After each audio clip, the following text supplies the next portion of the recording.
사랑과 은혜 하나님, 오늘 하루도 주님의 은혜로 하루의 시작을 주님과 함께 시작하게 하시고 주님의 말씀과 기도로 하루의 첫 시작을 주님과 동행하게 하심에 감사드립니다. 이 새벽 주님께서 뜻하신 바가 있어 우리를 주님께서 불러주신 줄로 믿습니다. 오늘의 말씀을 통하여서 우리 삶 가운데 붙잡을 수 있는 말씀을 허락하여 주시옵시고 날마다 주님을 기쁘시게 하는 말씀의 사람과 기도의 사람으로 거듭나는 오늘 새벽이 되게 하여 주시옵소서. 오늘 예배를 주님께 맡겨드리며 예수님의 이름으로 기도드립니다. 아멘. 오늘의 말씀 창세기 25장 19절부터 34절까지입니다. 창세기 25장 19절부터 34절까지입니다.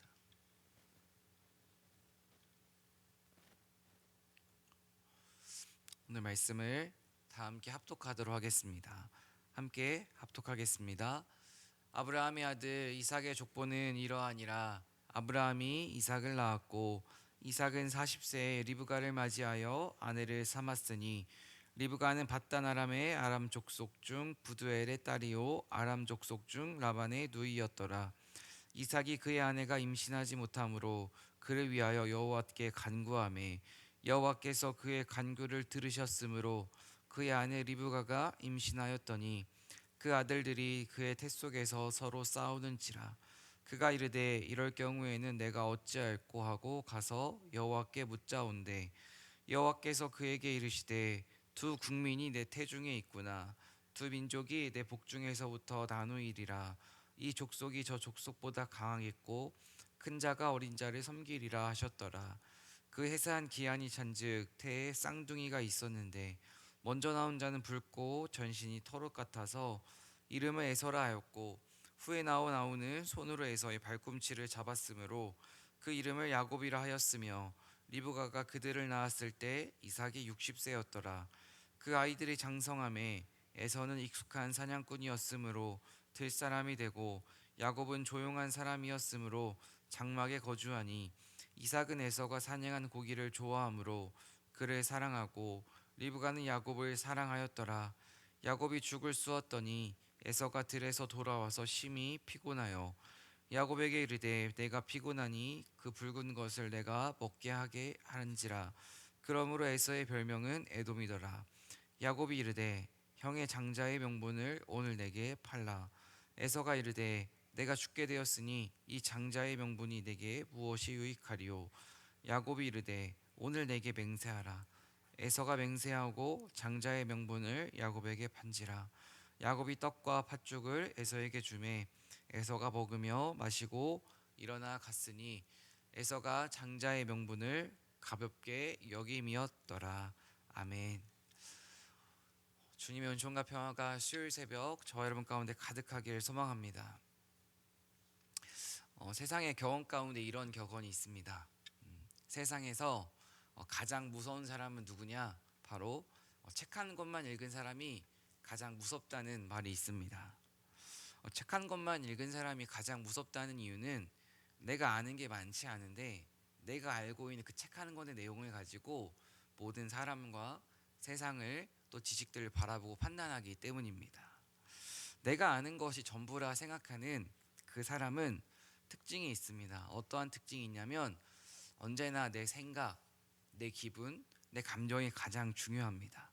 그리고 그렇게 내가 세상의 중심이 되어야 하는 사람의 마지막의 모습은 무엇이냐? 오늘 설교 제목에 보면 큰 자라는 단어가 나오는데요. 정말 세상의 중심이 되고자 하는 사람의 특징은 결국 그들은 세상에서 자기가 가장 큰 자, 영향력을 주는 사람, 자기가 없어서는 안 될 사람이 되고자 합니다. 사랑하는 성도 여러분, 정말로 하나님께서는 세상이 말하는 큰 자가 정말 성공한 사람이 아니라 작은 자, 낮은 곳으로 가는 자, 섬기는 자가 으뜸이라 하신 줄로 믿습니다. 그래서 우리가 성도로서 늘 마음 가운데 새기고 기도해야 되는 것이 있습니다. 그것이 무엇이냐? 고린도전서 10장 12절 말씀입니다. 선줄로 생각하는 자는 넘어질까 조심하라 라고 말합니다. 언제나 내가 그래도 괜찮은 신앙인이지, 나 정도면 적당하게 잘 하고 있지, 나는 큰 자지, 정말 이렇게 내 스스로를 높게 생각하고 괜찮다 여기는 순간 우리는 넘어질 수 있고 쓰러질 수 있고 우리의 신앙생활은 괴로워질 수 있습니다. 세상은 큰 자가 성공했다 말하고 큰 자가 중심이 되어야 한다 말하지만 하나님은 세상과는 전혀 다른 이야기를 하십니다. 그게 무엇이냐? 큰 자는 어린 자를 섬겨야 하며 다스리는 자가 아니라 섬기는 자가 될 때 정말 그 사람이 세상을 변화시킬 수 있다고 말씀하십니다. 정말 조금만 깊이 생각을 해보면 세상에서 세상의 시선으로 와, 저 사람은 정말 성공한 사람이다, 큰 사람이다 생각할 수 있지만 하나님의 시선에서는 다 작은 자이고 어린 자이고 무엇보다 하나님 앞에서는 단 한 사람도 의인은 없는 줄로 믿습니다. 오늘 말씀을 통하여서 다시 한번 나는 스스로 큰 자라고 여기고 있지는 않은지, 내가 알고 있는 것을 가지고 세상과 사람을 함부로 판단하고 있지 않은지 돌아보면서 주님 앞에 겸손한 성도로서의 모습을 다시 한번 되찾을 수 있는 이 새벽 되길 간절히 소망합니다. 19절 말씀 함께 읽겠습니다. 아브라함의 아들 이삭의 족보는 이러하니라. 아브라함이 이삭을 낳았고. 특별히 족보 이야기가 창세기에 등장을 하는데요. 한번 족보라는 단어에 동그라미를 쳐보실까요? 모든 성경은 유익합니다. 한마디로 모든 성경은 우리한테 유익을 주고 정말로 꼭 필요하다는 말입니다. 그렇다면 이 족보 이야기는 우리에게 어떠한 의미가 있을까요? 사실 족보 이야기가 우리에게 주는 여러 가지 의미가 있지만 그중 한 가지만을 나누자면 성경에 등장하는 족보 이야기가 우리에게 주는 큰 의미는 무엇이냐? 하나님의 약속이 그대로 성취되는 것을 보여준다는 것입니다. 한마디로 하나님께서는 말만 하시지 않고 하나님께서 말씀하신 그 말씀은 그대로 우리 인간의 삶 가운데 이루어진다는 것을 보여주는 것이 바로 족보라는 것입니다. 하나님은 아브라함에게 약속을 하셨죠. 어떠한 약속을 하셨나요? 내가 너에게 번성의 축복을 주겠다, 너의 씨가 많아지게 해주겠다라고 약속을 하셨습니다. 그리고 정말 우리는 이 족보 이야기를 통하여서 하나님께서 아브라함을 통하여서 그의 자손들을 얼마나 많아지게 하는지를 눈으로 볼 수 있다는 것입니다. 하나님은 어떤 분이십니까? 하나님은 말만 하지 않고 하나님은 말하신 것을 그대로 지키시는 분이라는 것을 이 새벽 믿으시길 바랍니다. 하나님은 한마디로 약속을 지키시는 분이라는 것입니다. 그런데 하나님께서는 우리가 생각한 때에 일하시지 않고 하나님의 때에 하나님의 방법으로 일하십니다. 이것에 대해서 조금 더 살펴보겠습니다. 20절과 21절 함께 읽어보도록 하겠습니다. 함께 읽겠습니다. 이삭은 40세에 리브가를 맞이하여 아내를 삼았으니 리브가는 밧단 아람의 아람 족속 중 부두엘의 딸이요 아람 족속 중 라반의 누이였더라. 이삭이 그의 아내가 임신하지 못하므로 그를 위하여 여호와께 간구하매 여호와께서 그의 간구를 들으셨으므로 그의 아내 리브가가 임신하였더니. 20절 말씀해 보면 이삭은 몇 세에 결혼을 했습니까? 40세에 결혼을 했습니다. 40세에 리브가를 맞이하여 아내를 삼았고 또 결혼을 했는데 그들의 가정 가운데 어떤 어려움이 찾아왔습니다. 그 어려움이 무엇이냐? 바로 자녀가 생기지 않은 어려움이 찾아왔습니다. 그렇게 자녀가 생기지 않자 이삭은 어떻게 합니까? 하나님께 간구했다라고 나와 있고 세번역 성경을 보면 이 간구했다를 기도했다라고 나와 있습니다. 한마디로 이삭은 아내 리브가와 결혼을 했고 결혼을 해서 자녀를 갖고자 했지만 자녀가 생기지 않자 하나님께 기도했고 하나님이 기도에 응답하신다.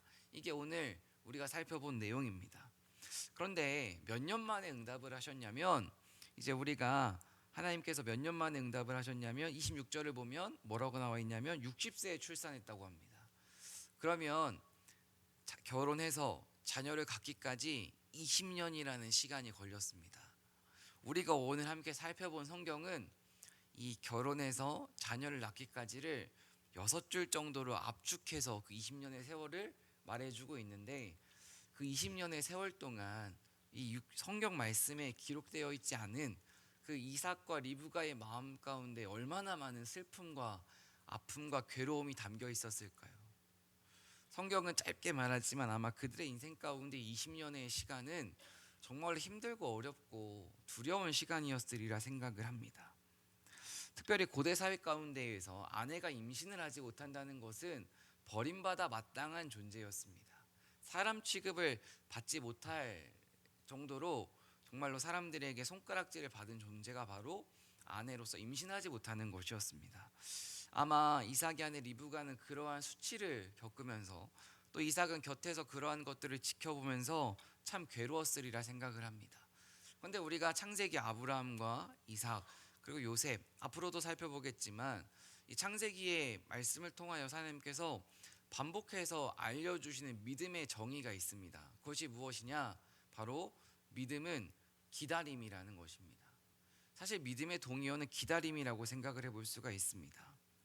아브라함과 사라도 이삭을 얻기까지 수많은 기다림의 세월이 있었고 또 오늘 이삭과 리브가도 약속의 하나님의 자녀를 얻기까지 20년이라는 기다림의 시간이 있었습니다. 그런데 아브라함과 오늘 이삭의 차이점 한 가지가 있다면 아브라함은 기다림의 시간 가운데에 앞서 나가서 누구를 얻었습니까? 후처 하갈을 통해 자녀를 얻었고 또 오늘 이삭은 20년 동안 그저 묵묵히 기다리면서 하나님의 자녀를 얻습니다. 사랑하는 성도 여러분, 오늘 말씀을 묵상하고 또 창세기 말씀을 통해 하나님께서는 믿음은 기다림이다, 믿음의 동의어는 기다림이다 라고 말씀을 하셨습니다. 그렇다면 하나님께서는 왜 우리에게 때때로 그냥 주시지 않고 좀 짧게 기다리게 하시지 않고 긴 시간을 통하여서 정말 우리를 계속해서 인내하라 하시고 힘들게 하시면서 기다리게 하실까요? 특별히 전 세 가지를 말씀드리고 싶은데요. 하나님께서 우리에게 때때로 기다림을 요구하시는 이유, 첫 번째는 무엇이냐? 때가 아니기 때문입니다. 내 때보다 가장 좋은 때는 하나님의 때라는 것을 믿으시길 바랍니다. 아직은 좋은 때가 아니기 때문에, 아직은 그것을 주셔도 감당할 그릇이 안 되기 때문에 하나님은 하나님의 입장에서 조금 더 기다려라고 말씀하시는 것일 수도 있습니다. 만약에 우리의 자녀가 자동차를 좋아한다고 어린아이가 부모에게 운전 좀 해보겠다고 차키를 달라고 하면 차키를 주는 부모가 있을까요? 아마 자녀가 너무 좋다고 운전대를 맡기는 부모가 있다면 그 부모는 결코 좋은 부모는 아니라고 생각을 합니다.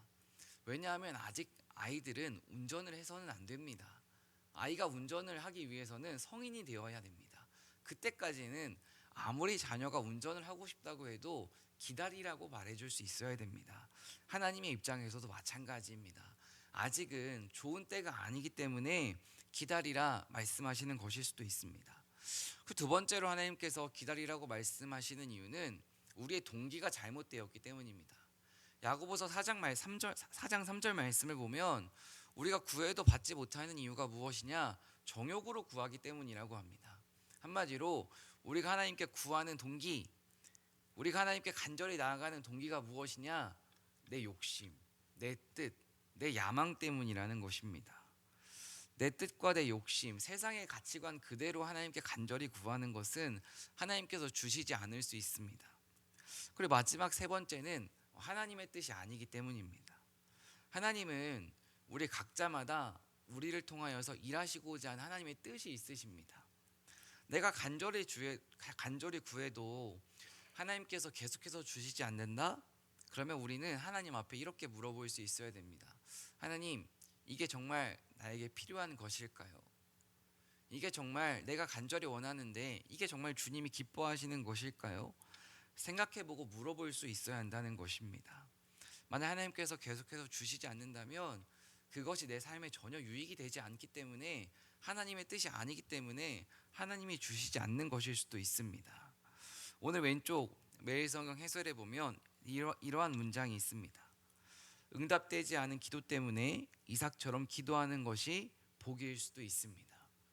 우리가 기다림의 이유, 하나님께서 우리에게 기다리라 하시고 응답을 주시지 않는 이유를 함부로 섣불리 판단할 수 없지만, 일단 무엇보다 이렇게 우리가 하나님의 때를 믿고 신뢰하며 그 기다림의 시간을 기도로 채워가는 것, 그것이 일단 가장 큰 복이라는 것입니다.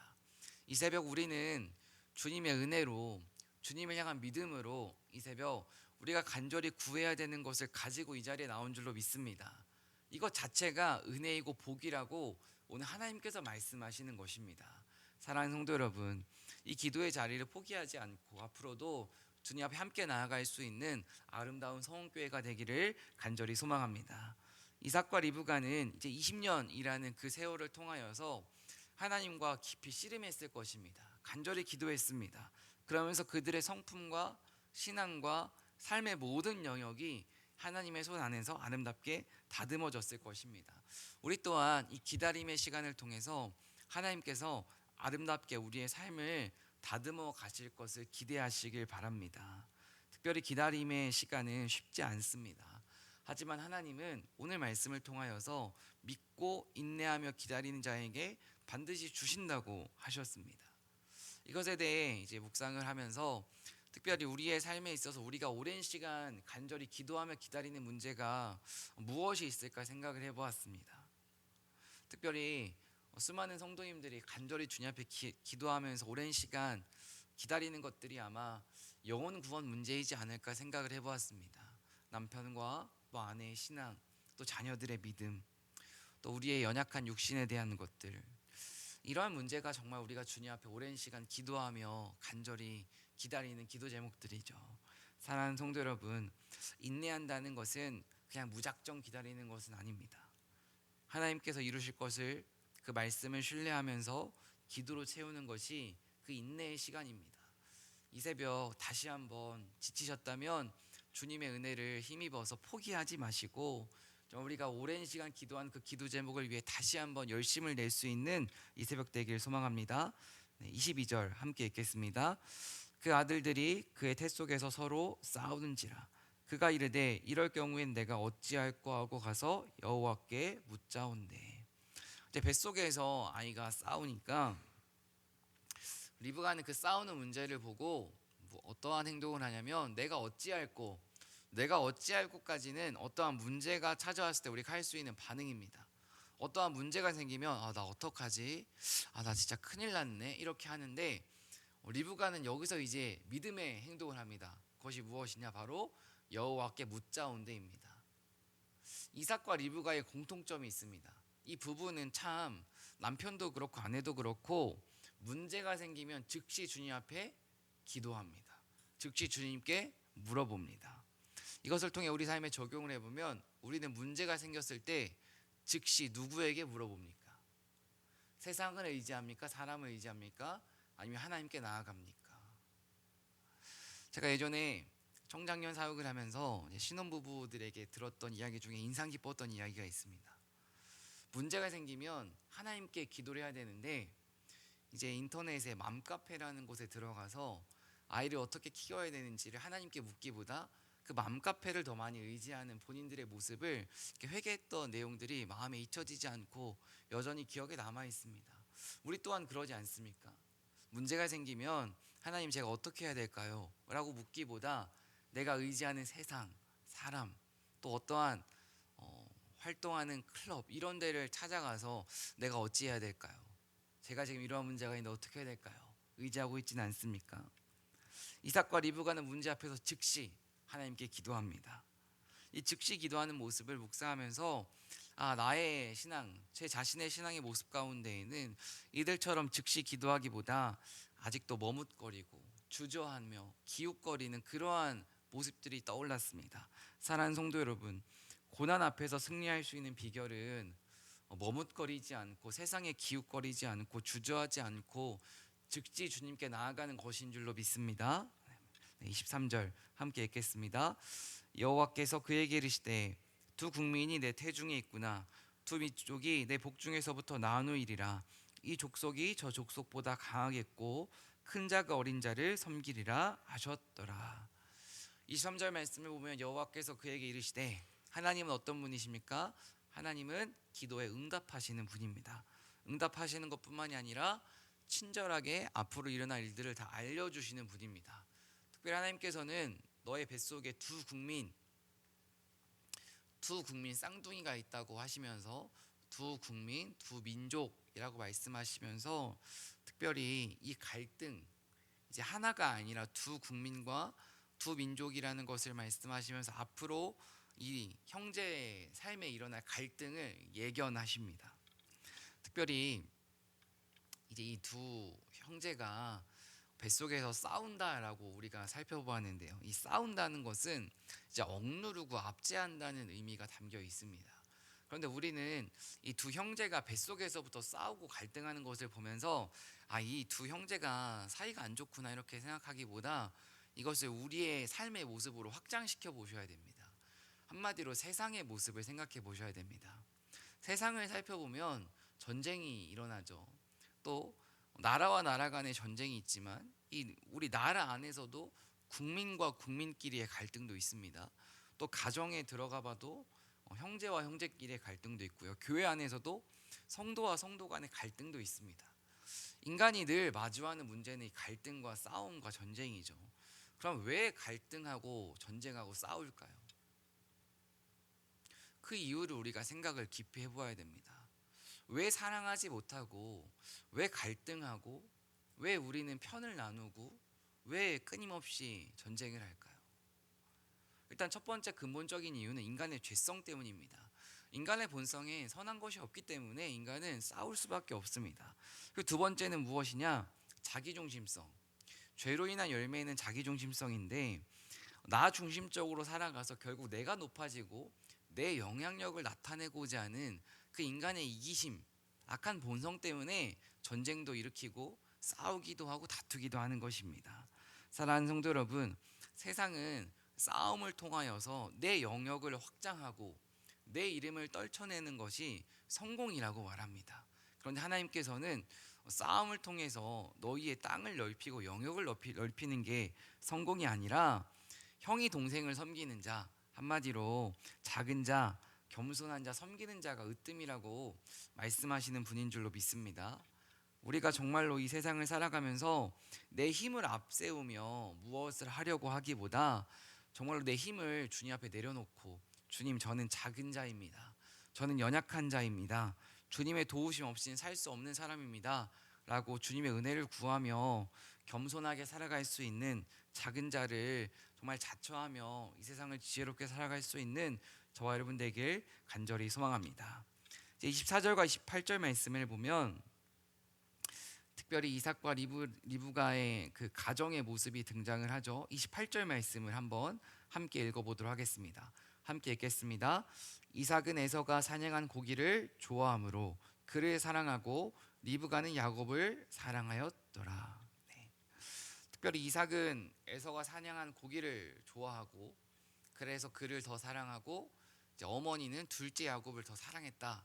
성경은 말해주고 있습니다. 그리고 이 28절의 이 말씀은 여기서 끝나지 않고 이 말씀은 앞으로 계속해서 이제 이어집니다. 한마디로 어떠한 게 계속해서 이어지냐? 이 부모의 편애하는 사랑이 앞으로 이들의 삶을 넘어 이 아들들의 자녀들까지 이어지는 게 바로 창세기 이야기 가운데 등장을 합니다. 그리고 정말로 나중에 살펴보겠지만 이 야곱의 자녀 가운데 12 자녀 가운데 야곱이 특별히 누구를 사랑하죠? 요셉. 요셉을 편애해서 사랑하는 것 때문에 요셉의 인생에도 어려움이 찾아오고 또 그런 일들을 우리가 살펴보죠. 제가 오늘 함께 나누고 싶은 것은 이 부모의 편애하는 사랑이 이 부모와 이 아들, 두 아들, 이 한 가정으로 끝나지 않고 이 아들의 자녀까지 되물림된다. 이것에 대해서 우리가 마음에 새겼으면 좋겠습니다. 한마디로 부모의 치명적인 연약함, 부족한 모습이 자녀에게 끝나지 않고 대대로 이어진다는 것을 우리는 성경을 통해서 알 수 있고 또 우리의 삶을 통해서도 경험할 수 있습니다. 부모의 좋지 않은 모습, 예를 들어서 부모님이 술을 너무 많이 마셔서 정말로 나는 정말로 술을 입에 대지 않을 거야 라고 했지만 어느 순간 나도 술에 이끌려 다니는 삶을 살아가고 있다 라는 어려움을 겪는 사람들을 우리는 TV를 통해서도 자주 접할 수가 있습니다. 그래서 우리가 기도해야 되는 것이 무엇이냐? 이제 5월은 가정의 달입니다. 그럼 가정의 달을 준비하면서 정말로 5월달 가정을 위해서 구체적으로 우리가 기도할 수 있어야 됩니다. 그렇다면 무엇을 구체적으로 기도해야 되느냐? 윗세대에게 받은 내가 윗세대에게 받은 상처가 반드시 있습니다. 내 부모로부터 받은 상처와 아픔이 반드시 있다는 것입니다. 그 상처가 내 자녀들에게까지 이어가지 않고 나로부터 끊어지게 해달라고 가정의 달에 간절히 기도해야 되는 줄로 믿습니다. 한마디로 주님의 사랑을 내 자녀에게 전수하기보다 정말로 내가 받은 상처와 아픔을 자녀에게 전수하고 있을 수 있다는 것입니다. 그리고 부모에게 받은 상처뿐만이 아니라 내 연약한 본성, 게으름, 하나님을 의지하지 않는 모습, 세상을 의지하는 모습, 그러한 모습들도 내 자녀들에게 그대로 이어질 수 있다는 것입니다. 특별히 5월은 정말 가정의 달입니다. 우리의 가정을 생각하면서 하나님, 내가 연약하지만 부족하지만 내 자녀들에게 좋지 않은 것은 나로부터 끊게 하시고 정말로 선한 모습들, 아름다운 모습들을 보여줄 수 있는 부모와 또 할머니, 할아버지가 되게 해달라고 기도하는 저와 여러분 되길 간절히 소망합니다. 이제 마지막 29절과 34절 말씀을 보면 특별히 이제 에서와 야곱 그 장자권에 대한 이야기가 나오는데요. 34절 말씀 한번 함께 읽어보도록 하겠습니다. 함께 읽겠습니다. 야곱이 떡과 팥죽을 에서에게 주매 에서가 먹으며 마시고 일어나 갔으니 에서가 장자의 명분을 가볍게 여김이었더라. 네. 이제 우리가 알고 있는 것처럼 형은 팥죽 한 그릇의 장자권을 야곱에게 팔았습니다. 이것을 보면서 히브리서 기자는 형 에서를 뭐라고 말하냐면 망령된 자라고 이제 표현을 합니다. 한마디로 그 장자권을 가볍게 여기고 팔아넘긴 것을 보면 망령된 사람이라고 표현을 합니다. 그러면 우리는 우리가 에서일 수 있지 않습니까? 그러면은 마지막으로 에서가 왜 망령된 자인지를 오늘 말씀을 통해 살펴보겠습니다. 첫 번째로 에서가 왜 망령된 자인가? 육신에 이끌리는 자였기 때문입니다. 29절과 30절 말씀을 보시면 두 번 반복되는 단어가 있습니다. 어떠한 단어가 반복되냐? 피곤이라는 단어가 반복되고 있습니다. 망령된 에서는 어떠한 특징이 있었냐? 육신의 피곤함 때문에 영적인 소중함을 가볍게 여겼습니다. 한마디로 육신의 피곤함 때문에 하나님은 가까이 하기를 멀리했습니다.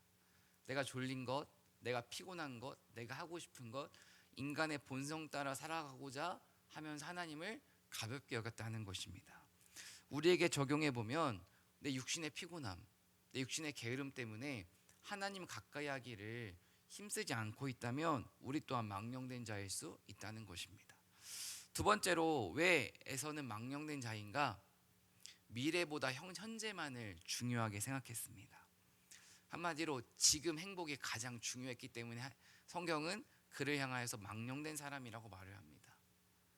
에서에게는 미래, 장자권, 축복이 약속되어 있었습니다. 그렇다면 당장은 조금 배고프더라도 팥죽은 못 먹더라도 딴 걸 차라리 먹지 장자권을 팔았으면 안 됩니다. 지금 에서에게 가장 중요한 것이 무엇이냐? 지금 내 배고픔 때문에 내가 먹고 싶은 맛있는 음식을 먹는 게 최고로 중요했다는 것입니다. 우린 어떠합니까? 하나님께서 성도로서 우리에게 이미 약속하신 것, 축복을 주시고자 하시는 것이 너무나도 많은데 지금 찰나에 내 눈앞에 주어져야 되는 그 행복과 기쁨 때문에 하나님의 축복을 걷어차 버리고 있진 않습니까? 지혜로운 사람은 지금 조금 배고프더라도, 지금 조금 더 괴롭더라도, 지금 조금 더 힘들더라도 하나님의 약속, 미래를 바라보며 한 걸음 한 걸음 걸어가는 사람인 줄로 믿습니다. 한마디로 지혜로운 사람은 눈앞에 나무만 보지 않고 숲을 볼 수 있는 사람이 지혜로운 사람이라는 것입니다. 에서는 현재의 배고픔 때문에 미래, 장자권의 축복을 저버립니다. 우리 또한 현재의 내 인간의 본능, 연약함, 게으름, 또 먹고 사는 문제 때문에 정말 하나님의 축복, 하나님과의 교제, 하나님과의 관계를 가볍게 여기는 그러한 모습이 없는지 오늘 에서의 삶을 통해 돌아볼 수 있는 저와 여러분 되길 간절히 소망합니다. 오늘 말씀을 마무리하겠습니다. 우리는 이삭처럼 이렇게 늘 기도하지만 하나님의 은혜가 없으면 자기 중심적으로 편애하며 살아갈 수밖에 없습니다. 또 야곱처럼 은혜를 구하지만 장자권이라는 그 축복의 것을 얻기 위해 교묘하게 편법과 술수를 쓰며 살아가는 부끄러운 인간이 우리의 모습입니다. 또 에서처럼 눈앞의 배고픔 때문에 정말로 팥죽 한 그릇에 영원한 가치를 저버리는 게 바로 우리의 모습입니다. 오늘 말씀을 통해 오늘 성경에 등장하는 이자들의 모습이 바로 나라는 것을 깊이 깨달을 수 있는 이 새벽 되길 간절히 소망합니다. 그래서 주님의 은혜를 더욱 구하시고 정말로 하나님께서는 큰 자가 작은 자를 섬긴다고 하셨는데 이 작은 자는 망령된 자에 반대되는 사람입니다. 늘 주님의 은혜를 구하며 기도하며 정도를 걷는 사람이겠죠. 언제나 겸손하게 정도를 걷게 해달라고 주님의 지혜를 구하며 순간순간 살아가게 해달라고 기도하는 이 새벽 되길 간절히 소망합니다. 기도하겠습니다. 사랑과 은혜 하나님, 오늘 말씀을 통해 우리의 모습을 살펴봅니다. 문제 앞에서 하나님보다 사람을 먼저 찾았던 우리의 모습을 회개합니다. 기도해야 되는 순간에 머뭇거리고 주님께 나아가야 하는 순간에 기웃거리고 정말로 하나님보다 사람을 의지했던 연약함을 주님께 고백합니다. 이삭과 리브가처럼 문제 앞에서 즉시 주님께 나아갈 수 있는 믿음을 허락하여 주시고 기다림 속에서 낙심하지 않고 응답이 더딜지라도 인내하며 하나님의 때를 신뢰할 수 있는 굳센 믿음을 허락하여 주시옵소서. 우리 안에 에서의 모습이 있습니다. 눈앞에 있는 것에 흔들리는 연약함이 있습니다. 주님께서 다스려 주시고 다듬어 주시고 눈앞의 것을 붙잡기보다 영원한 가치를 붙잡고 살아갈 수 있는 믿음을 허락하여 주시옵소서. 이 새벽 주님 앞에 간절한 기도 제목과 함께 귀한 예물 올려드립니다. 특별히 이들의 가정에 귀한 자녀 주심 감사드립니다. 오늘 하나님 이 수술 가운데 잘 순산하도록 주님께서 지켜주시옵시고 이 부모의 기도를 통하여서 이들의 자녀와 이들의 손자와 손녀 가운데에도 주님의 믿음이 흘러가게 하여 주시옵소서. 오늘 하루도 작은 자로 살게 하시고 섬기는 자로 살게 하시며 주님만 의지하는 우리 모두가 되게 하여 주시옵소서. 우리의 기도에 응답하실 것을 믿고 이 새벽 간절히 기도하게 하시고 특별히 주님의 뜻을 구하는 기도가 되게 하여 주시옵소서. 오늘 우리의 모든 간구와 기도 그리고 우리의 삶을 주께 맡겨드리며 예수님의 이름으로 기도드립니다. 아멘.